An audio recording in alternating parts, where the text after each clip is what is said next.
ताप, सर्दी, खोकला पुन्हा पुन्हा होतो हे टाळण्यासाठी अडल्ट व्हॅक्सिनेशन प्रोग्राम WHO आता रिकमेंड केला आहे. नमस्कार, मी डॉक्टर मनोज चोपडा.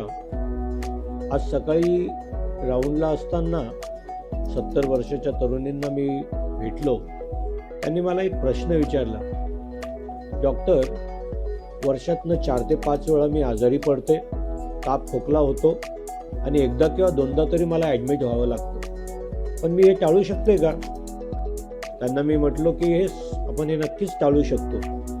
तुमची एक अँजिओप्लास्टी झाली आहे, तुम्हाला डायबिटीज आहे, उच्च रक्तदाब आहे, यामध्ये तुमचं डायबिटीज जो रक्तदाब नियंत्रणात आहे, तरीसुद्धा तुम्हाला हे जे काही ताप, सर्दी, खोकला पुन्हा पुन्हा होतो हे टाळण्यासाठी जसं लहान मुलांमध्ये व्हॅक्सिनेशन प्रोग्राम असतो त्याच पद्धतीने ॲडल्ट व्हॅक्सिनेशन प्रोग्राम WHO आता रिकमेंड केला आहे.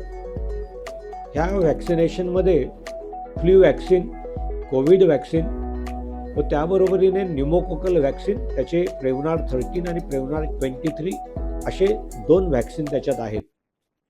हे वॅक्सिन जर आपण घेतले तर याच्याने आपल्याला हा त्रास होऊच नये किंवा त्रास झाला तर कमी प्रमाणात व घरच्या घरी पण ट्रीटमेंट करता येऊ शकेल.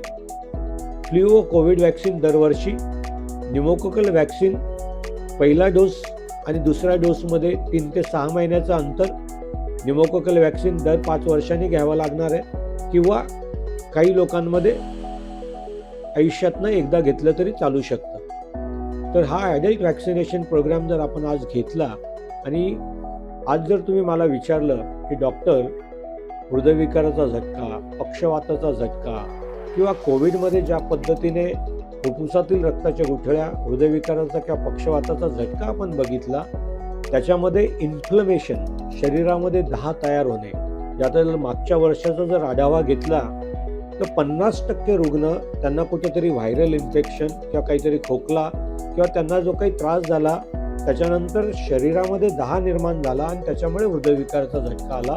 आणि त्याच्यामध्ये आपण जर बघितलं तर व्हायरल इन्फेक्शनमध्ये फ्लू, कोविड, स्वाईन फ्लू असेच व्हायरसेस आपल्याला आढळले आणि ज्याच्यामुळे पेशंट्सला इन्फेक्शन होऊन हृदयविकाराचा किंवा पक्षवेताचा झटका आला. त्यामुळे आपण हे व्हॅक्सिनेशन 50 आपलं वय असेल, आपल्याला डायबिटीज व उच्च रक्तदाब असेल किंवा आपली जर अँजिओप्लास्टी किंवा बायपास झाला असेल तर हे व्हॅक्सिनेशन आपल्या डॉक्टरांच्या सल्ल्याने नक्की घ्या. धन्यवाद.